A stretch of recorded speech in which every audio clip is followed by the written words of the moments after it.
That was beautiful. Thank you, guys. I love listening to your music. Good morning. Welcome to White Bear Unitarian Universalist Church. We're a community of youth, adults, and children held together by covenant, not creed. A group of atheists, theists, and agnostics sharing together the values of courage, reverence, and compassion. I'm Steph Ward, she, her, a member of the board of directors, and a mother to that chaos up there, so my apologies. I'm really sorry. To share a request for today's meditation, please place it either in the chat box online before the opening hymn, or add it to the meditation bowl, which is over here by the Soulwork Center. Speaking of the Soulwork Center, sorry, didn't do a good job there, along with some activities over there to help people of all ages engage with today's service. We hope that you'll enjoy us after the service for social hour. You can find a small group on Zoom or down the hallway in the Emerson alcove. Otherwise, the social hall is a place for informal conversation, cookies, and information about upcoming events at the church. We have the delightful privilege of having the Reverend Ashley Horan as our guest preacher today. I really hope I pronounced that right. Horan, perfect. She is the organizing strategy director for Side with Love, a public advocacy campaign seeking to harness love's power to stop oppression that is sponsored by the UUA. We're so glad to have you here this morning, Ashley. Thank you.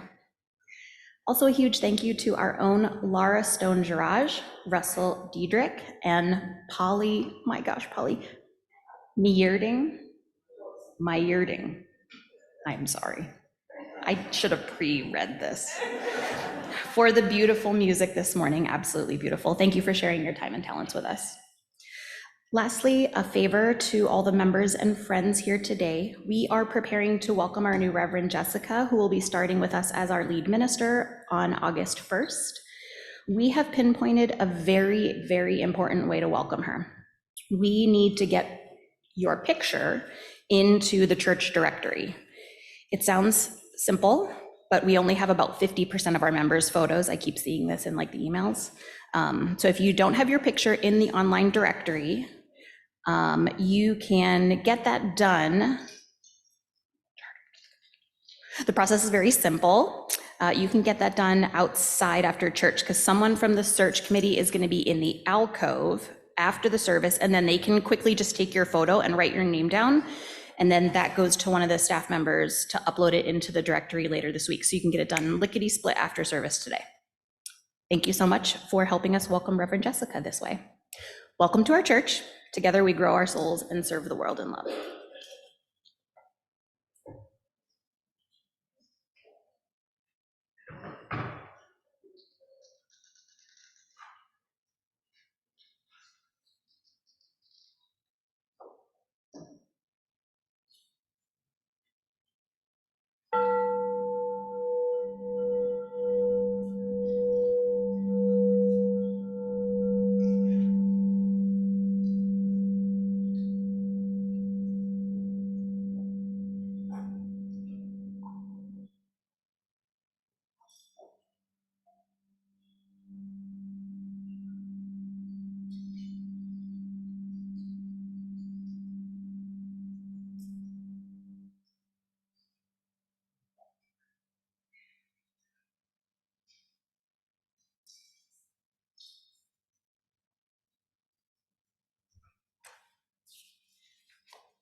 Come in.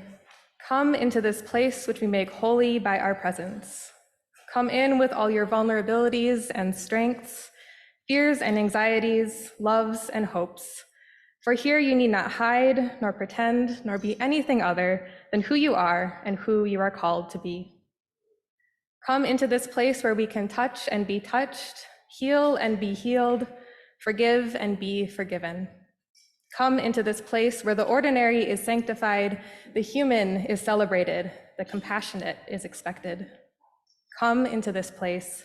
Together we make it a holy place. I'm Nico, and my pronouns are they, them.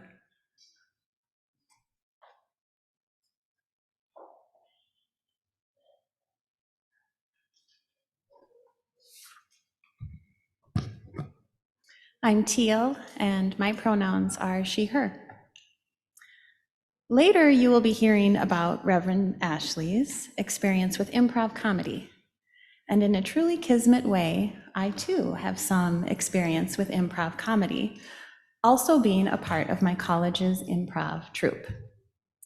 I had a ton of fun being on stage and making people laugh. It's not as hard as you might think. Once you learn a few simple rules, building a hilarious skit with your castmates is quite simple. You just have to relax and go with the flow in each scene. Yeah, super simple, right? Reminds me of every therapy session and yoga class I've ever participated in. Just relax, go with the flow. In a bit of introspection, I realized that I haven't always followed that advice, believing that real life, the life that isn't a comedy skit, is not a go-with-the-flow situation. At least for me, I tend to get lost in the what-ifs. What if I'm not liked? What if I'm too much? What if I'm not enough? What if I can't do it? I'm also trying so hard to relax, and I'm so determined to be flowing that I am most definitely neither of those things. No, thank you. This is way too hard. How can improv comedy move me through these feelings of stress? It's the belief of yes, and. I can't dwell on the no's, the what ifs, or I can concentrate on the yes, and the part that is going to move me forward. Yes, I'm super busy all the time of this time of year, and I still enjoy the scenery as I drive to yet another appointment. Okay, lost my shirt. Yes, I didn't have enough lemonade at the potluck, and no one noticed. Yes, I lost my spot in my reading, but no one noticed. I don't have enough money to do that, and I have enough money to do this. And how about these simple examples to switch it the other way? Yes, I am happy and joyful, and there is plenty that I'm sad about. Yes, I want to do everything that is asked of me, and I am tired.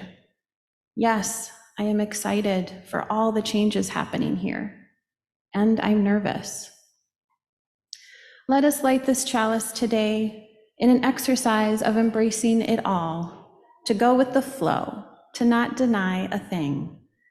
We'll say yes and continue to move forward.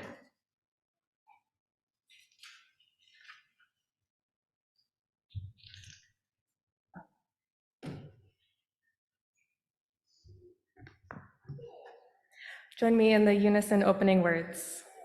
Love is the spirit of this church, and service is its law. This is our great covenant.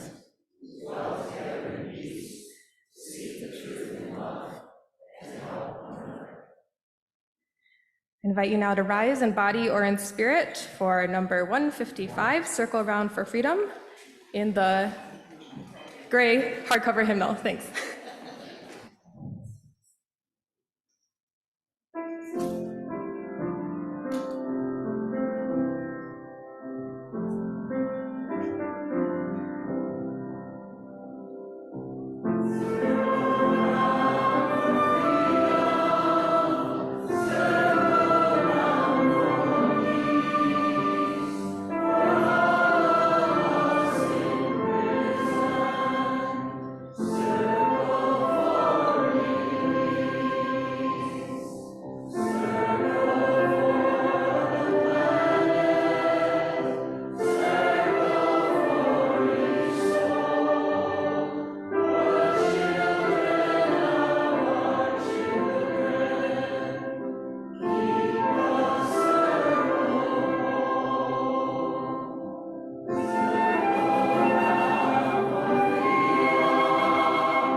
One of the many things that church is for is helping us figure out how to live a good life.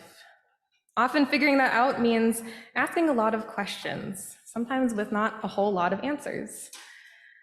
Today's story is called The Three Questions by Leo Tolstoy, retold here in an adaptation by Amy Peterson. Sam wanted more than anything to be a kind and loving friend. You could often find Sam laying on a grassy hillside or perched on the branch of a tree, pondering just this. On one particular day, as Sam laid on a favorite hillside, the sun just warm enough to keep the cool spring breeze from feeling too cold, it occurred to Sam that if only they always knew just the right time to begin everything, who was the most important person to listen to, and what was the most important thing to do, then Sam could indeed be a kind and loving friend. And so Sam decided to ask the people they loved the most the answers to these questions. When is the right time? Who is the most important one? And what is the most important thing to do? Sam's best friend said that to know the right time, one must always make a plan and stick to it no matter what. Sam's mom said that no one person could know everything, so it was important to have a wide circle of friends. Sam's sibling said that there was no way to know what the most important thing to do is unless you can see into the future. So to answer this question, you must be a magician. Sam wasn't so sure. But still wishing to find the right answers to these questions, Sam decided to ask a wise teacher named Joy, who lived next door. The next day, Sam was delighted to find their neighbor outside working in the garden. Joy greeted them with a warm smile, then turned back to her work. Sam was surprised to find that Joy seemed tired and breathed heavily with each turn of the spade into the earth. Sam carefully approached Joy. "Excuse me," said Sam. "I see that you are busy, but I wondered if I help you, if you might then have time to answer me a few questions that I've been wondering about." Joy looked up again and smiled. "Of course, Sam, I would be so grateful for your help." And so Sam started digging and asked their 3 questions. When is the right time? Who is the most important one? And what is the most important thing to do? Joy smiled, but before she could even say anything, they heard a strange noise coming from the bushes. "Just a moment," said Joy. "Let us see what that is." As they carefully crept closer, they found an injured rabbit tucked in behind the bushes. "Well," said Joy, "it seems this rabbit is in need of some extra care. Sam, we will need a box and some towels to help me transport this poor thing to someone who can give it proper care. Do you think you can help with that?" Sam quickly ran home and returned with a shoebox lined with soft towels they could find. Joy pulled on her gardening gloves and carefully scooped up the rabbit and placed it in the box. Sam helped Joy to her car and waved goodbye as Joy drove off, then sat down in her yard, waiting for her to come back. It wasn't long before Joy returned and announced to Sam that the rabbit was in good hands and was going to be okay. Sam was relieved, but still hadn't forgotten about their 3 questions. "Joy," said Sam, "I wondered if now would be an okay time to talk about my questions." Joy sat down next to Sam and smiled and let out a soft chuckle. "But Sam, your questions have already been answered." Sam was confused. "What do you mean?" "Don't you see," replied Joy, "if you had not come to help me earlier, I would have had to dig those gardens all by myself when I was tired. So the most important time was when you were digging in the garden, and I was the most important one, and to help me was the most important thing. And then when we heard an injured rabbit, it was the most important one, and what you did for the rabbit was your most important thing." Sam thought about this. "So," Sam replied carefully, "that means that now is the most important time, and whoever I am with is the most important one, and to do good is the most important thing?" "You got it, Sam," replied Joy. "Just keep listening and paying attention to the world around you, and you will be just fine." It is time now to sing as our children and youth head across the hallway to the social hall for RE. So please rise in body or in spirit for Go Lift It Up, number 1057, this time in the teal paperback hymnal.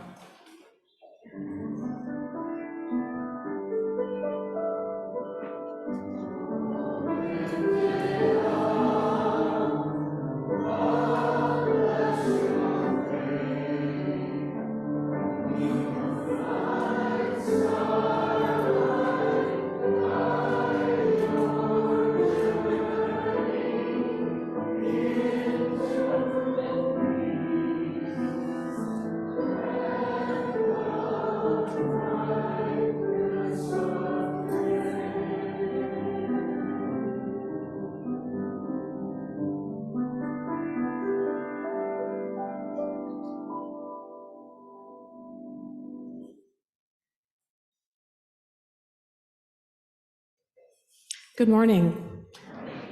My name is Carol Nelson, and I'm a member of this church. I'm a retired medical doctor, and I use the pronouns she and her. Saving the lives of babies and mothers during the critical weeks before and after birth and into childhood is the work and mission of Rural Healthcare Initiative, or RHCI, in Sierra Leone in Western Africa. Our offering recipient this morning is RHCI, which is a nonprofit started about a decade ago. After long years of war, and I'm checking to see if the pictures are coming up. They are. After long years of war in the 90s and the Ebola outbreak, which hit Sierra Leone really hard, the health system is struggling to rebuild. Pregnancy, birth, and the early weeks of infant life are especially dangerous for mothers and babies in this poor country, where the infant and maternal mortality rates and the child mortality rates are among the highest in the world. RHCI's founder, Alice Carpe, a nurse and midwife, came to the US during the war in 1994 with 9 children after her husband had been assassinated in the war. Her dream always was to return to help the women and children survive in her home village. I met Alice at work, and I've been a part of RHCI over the past decade as board member, volunteer director, and now as the program director. I've made 8 trips to Sierra Leone with RHCI. RHCI employs over 80 local staff and provides services to people in over 90 villages. It operates outreach clinics, child health and malnutrition programs, transportation services, and provides essential medical supplies to local clinics. Housing is provided for expecting mothers in the weeks before and after childbirth to ensure healthy babies and mothers, and so that the mothers do not have to walk for hours from their remote villages to reach while they're in labor to reach health care. At the birth waiting homes, the moms receive good nutrition, health and family planning education, medical care, and access to skilled medical staff with over 1,100 women served since 2018. The maternal mortality rate in Sierra Leone has been cut in half over the past decade, so there is hope, but it is still 20 times higher than that of the United States. Much work remains to be done.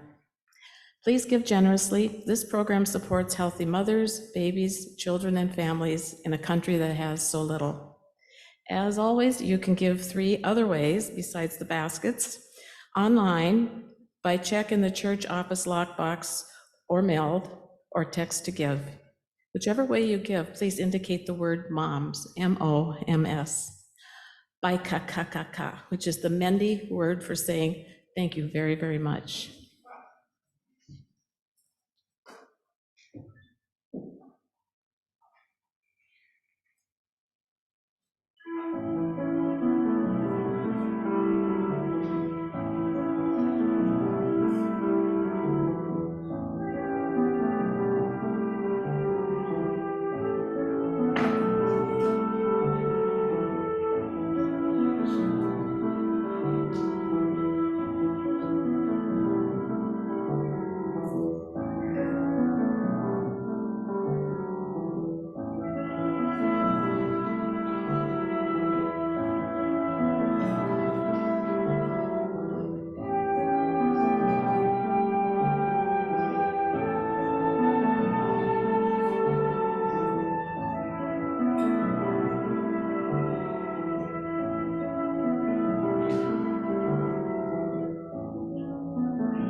Wow, thank you so much. That was incredible. We are so lucky to have such amazing musicians here. We are here this morning gathered together I know we have about 47 households on Zoom. I don't know how many are here, but so please join me in the spirit of prayer or meditation. Spirit of love, spirit of life that flows within us and between us, we come together today with lots of joys and also some sorrows. Both individually and communally, we hold a variety of concerns. Some of us are struggling with our relationships, with addictions, with stress, and with mental distress. Some of us received good news this week, and some of us received hard news. Whatever it is that we are holding, let us breathe deep, breathing in peace and breathing out love. This morning, this community is holding in light and love Karen Gray, who is home recovering from an unexpected surgery, Jonathan Cash, who is asking for support, balance, and good vibes while still working through a mental health situation. Prayers and thoughts of loving energy are welcome. Dick Haskett and Kathleen Keating, who are grieving the passing of Kathleen's sister, Robbie Anderson. They are sad but grateful she had a beautiful passing. And from our bowl, we are deeply grateful and hopeful for full recovery after Joe Wild's successful surgery. Someone asking for prayer for our family as we move to a new community and my daughter starts a new school. For P, who lost her life to suicide 4 days ago. If you are considering suicide, please stay. You are loved. And another prayer for Jonathan Cash to find healing and joy in themselves and to know love surrounds them everywhere they go.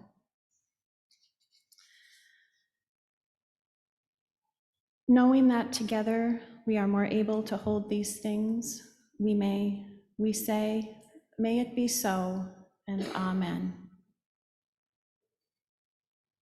And now a reading by poet Wisla Szymborska, Life While You Wait. Life while you wait.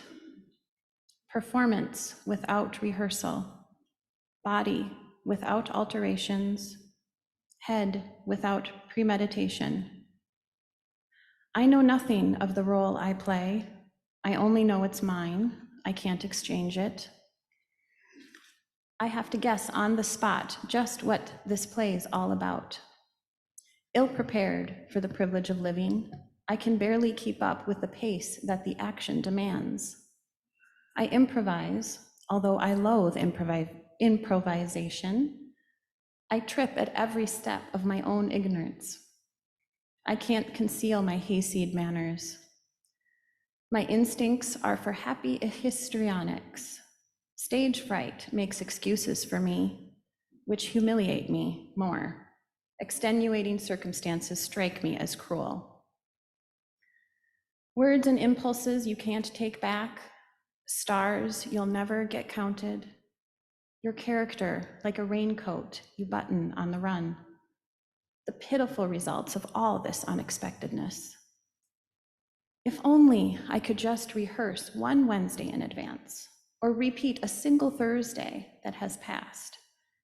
But here comes Friday with the script I haven't seen.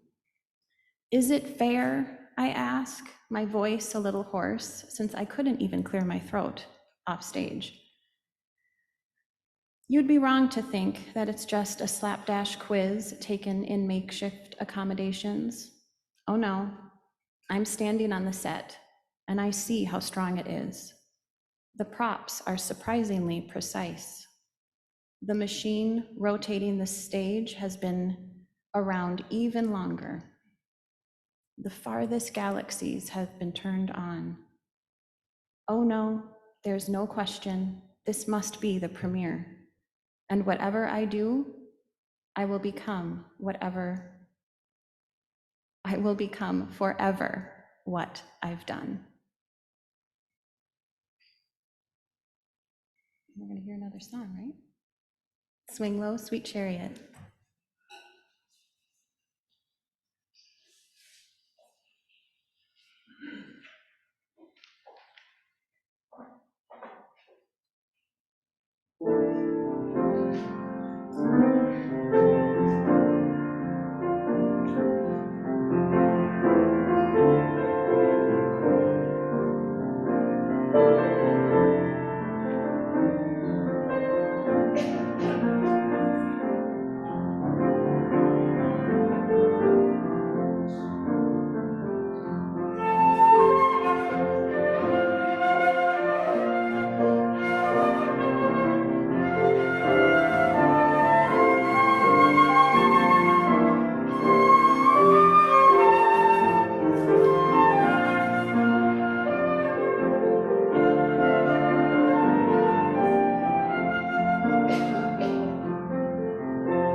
Good morning, beloveds. It is good to be back here and to see all of you.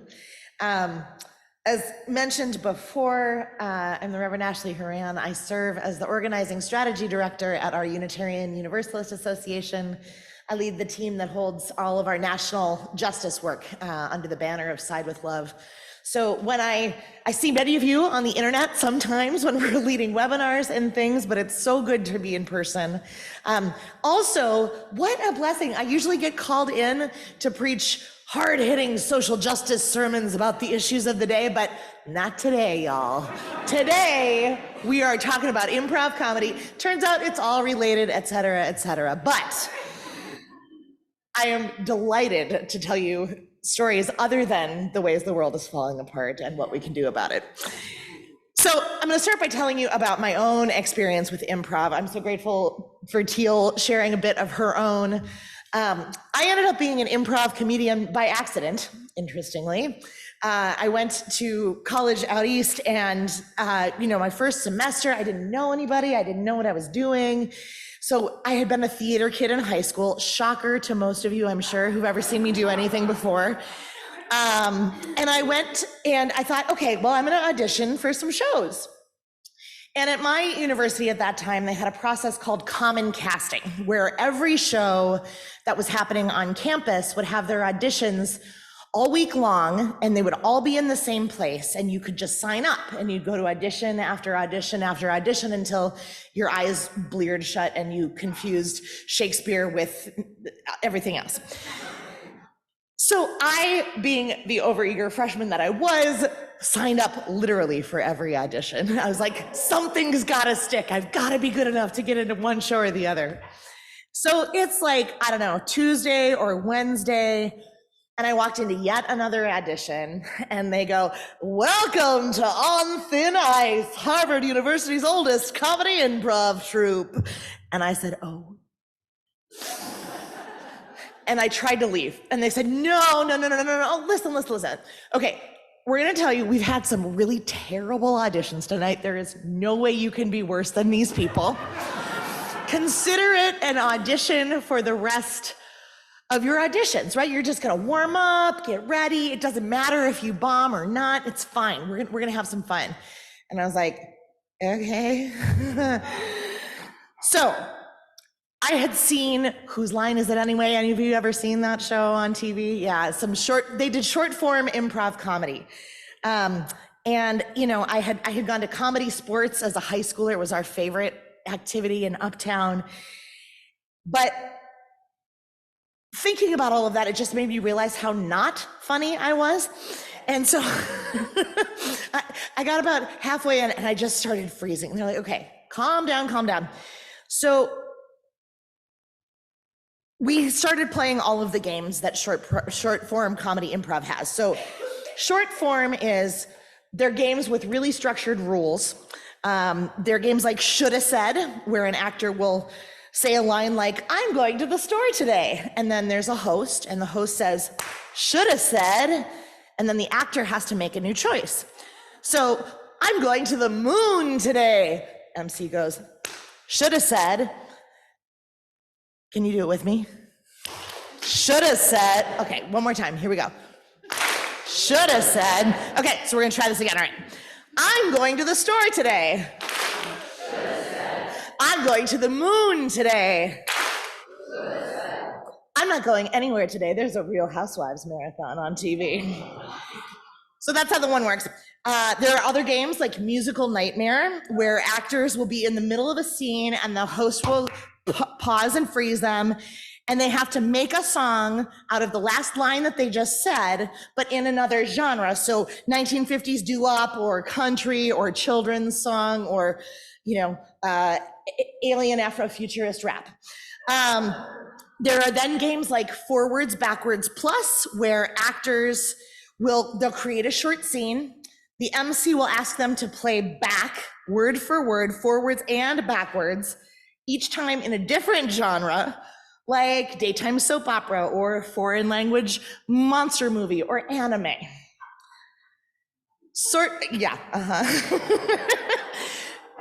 form improv is very interactive. So usually the actors will ask the audience for a suggestion to start a scene off of a place or a activity or an object, anything to get it going. The audience also then comes up with the genres of the movies or the music or the books that they're talking about a minute ago. So yes, it sounds complicated, I agree. But when you're watching expert improvisers, it's like magic because all of these components come together. These actors create hilarious coherent scenes that follow all the rules and they incorporate suggestions. But as you can imagine, these things are pretty difficult to master. So for somebody like me who had just walked for the first time into an improv audition, it was terrifying. So long story short, that night I kind of stumbled through a number of games with my very patient scene partners. I was definitely not particularly funny, but I managed to bust out a few of my very famous accents, which I will not display for you tonight. My children get them with their children's stories. I worked pretty well with the other actors and I survived.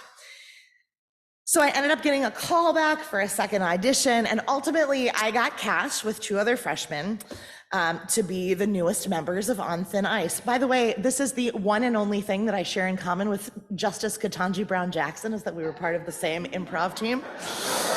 Thank you very much. I'm very famous. Thank you.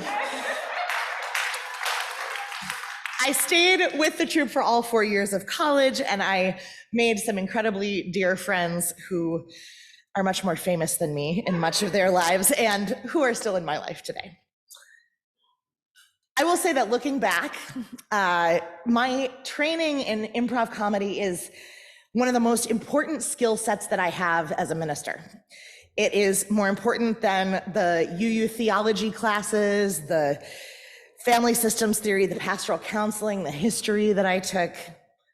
Truly, because the lessons of improv aren't just applicable for ministers or on an improv stage. And in fact, I'm here, spoiler alert, to tell you what I think the lessons of improv are for all of us. So I've got 3 rules that I want to share with you today. And this is my list of all I really needed to know I learned in improv. And so take what you will, and here we go. So the first is very easy. It's always say yes. It's the first rule I learned. It's the cardinal one. You walk into an Improv 101 workshop, that is the first thing anybody will tell you. The idea is, in an impromptu scene with 2 or 3 people who are trying to invent a reality together out of nothing, no props, no prompts, no shared conversation beforehand. They're trying to invent something together that's going to make sense to an audience and be funny. So saying yes offers your scene partners, saying yes to the offers that your scene partners make is essential because it keeps things moving forward. It's the basic bottom line. So here's an example. I'm gonna use this exercise I heard in a TED Talk about improv comedy one time. And I'm gonna ask you a series of questions, and all you have to do is say yes. Okay, you're already getting it. Good job. Let's practice again. 1, 2, 3. Yes. Okay. I know this is hard for Unitarian Universalists, but we're gonna do it. So, do you want to tell a story with me? Yes. Is it about a princess? Yes. A princess who's bored because the king, her father, won't let her have any adventures? Yes. Does she decide to escape the castle? Yes. Does she go into the forest? Yes. Does she fight villains? Yes. Does she befriend lovable misfits? Yes. Does she learn deep truths about herself and her abilities? Yes. Does she return home wiser and happier than she was when she left? Yes. Does she reign over her kingdom with wisdom, humor, and levity for the rest of all time? Yes, yes, indeed. Isn't that great? Good job. We did that together. Good work. All right, now we're going to try this again, but this time I want you to say no to whatever I say, okay? Are you ready? All right, let's practice one time. Here we go. Yep. Are you ready? No. See? There we go. It's done. The point of this idea, as Dave Morris says in his TED Talk, is a series of yeses will get us somewhere. A series of no's doesn't even get us started. So think about it outside of the improv context. You're sitting in a meeting. I'm sure none of you ever attend those, especially not here at a church. You're talking about how to solve a nagging problem.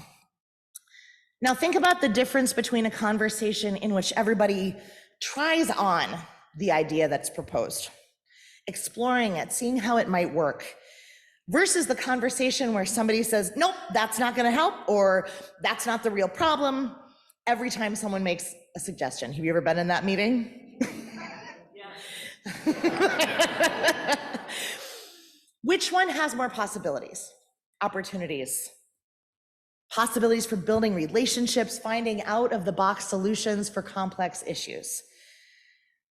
So this brings us to the rule number 2 that we can learn from improv, which is actually just an extension of the first one. And that is to always say yes and, exactly.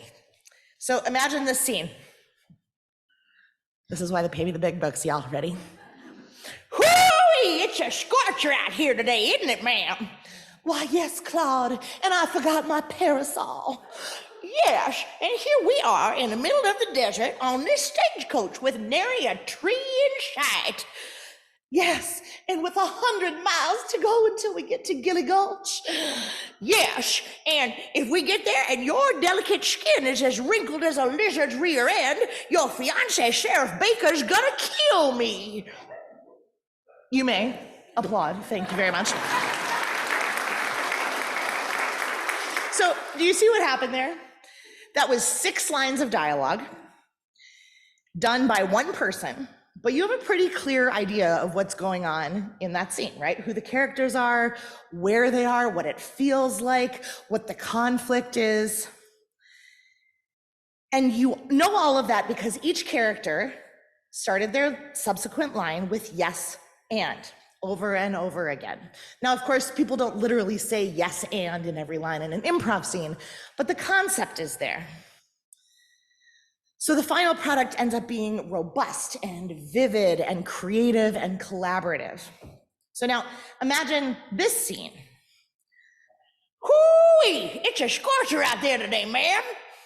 No, it's not. It's 42 degrees and I'm a dude. See my point?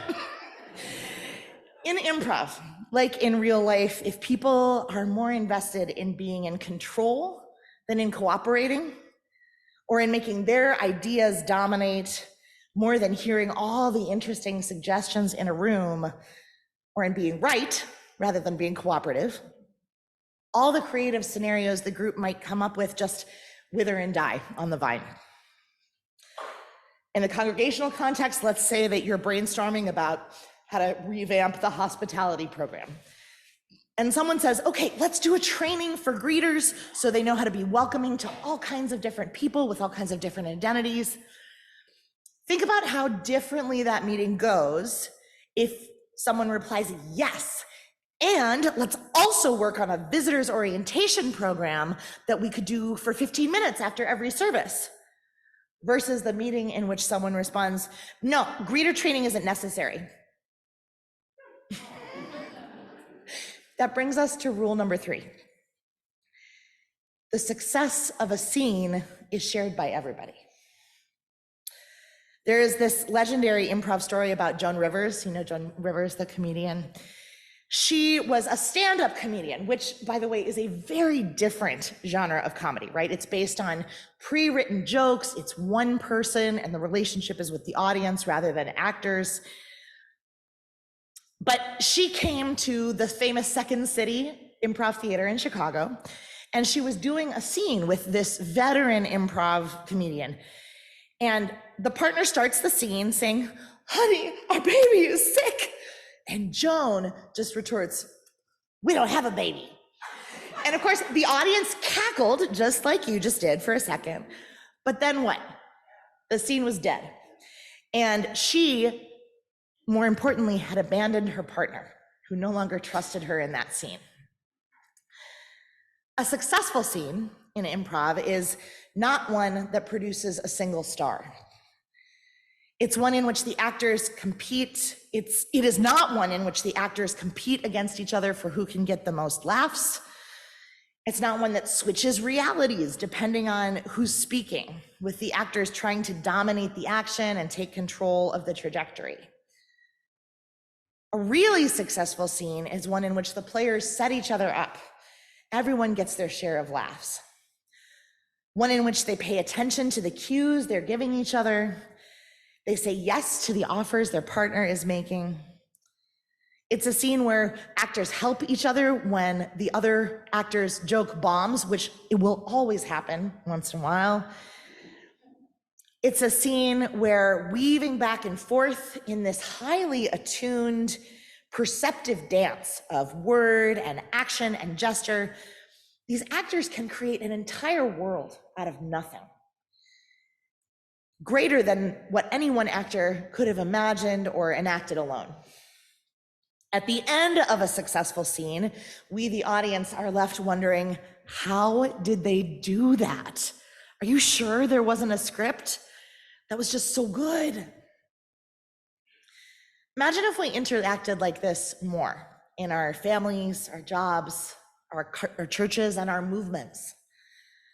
What if we surrendered more often to the currents of a group's energy, each contributing and listening and creating a shared reality together? If we were satisfied with the end product, that magical feeling of a successful idea or a project or a venture, rather than demanding that I receive individual credit for my contributions. At its best, I believe that improv is a model for the spiritually mature life. It reminds us to say yes as often as we possibly can, to always try to contribute something of communal value, to build a shared reality, to remember that our success or failure is inextricably intertwined with that of every other person sharing the stage of life with us. Improv pushes us to take risks and to push our comfort zones. It assures us that if we fail, the scene will be over soon. We'll get to try again. But that failing doesn't make you a failure. It reminds us to listen deeply to the cues that other people give us, to be keenly aware that no one person can carry a scene by themselves. And perhaps most importantly, it reminds us that satisfaction and joy do not come from doing everything right, or having a definite plan, or even being the most skilled person in the room. Rather, satisfaction and joy come when we relax, when we have fun, when we build trust with one another and trust together that we are headed somewhere meaningful. When we risk trusting one another along the way, when we surrender ourselves with our whole beings to the magic of collaboration and imagination and laughter. Whether or not any of us find ourselves on a real improv stage anytime in the near future, may we always find ways to play, to surrender, to co-create, to laugh, to say yes, and. May it be so. Blessed be, Ashe, Amen, and scene.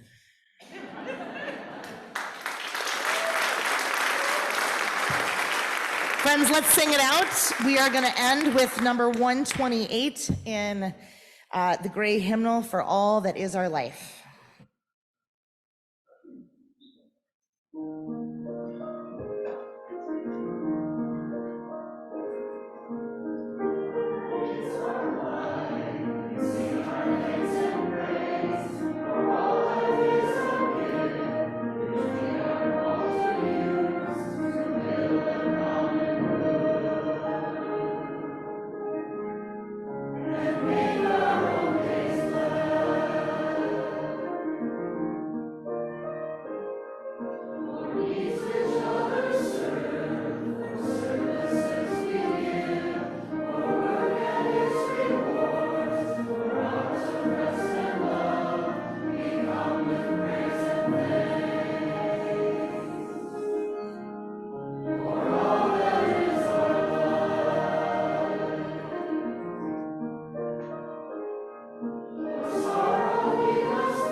Friends, as we improvise our way through this one wild and precious life, take risks, collaborate, listen, imagine, laugh, give and take and give, and above all, say yes again and again. Go in peace, friends, to love and to serve the world. Amen.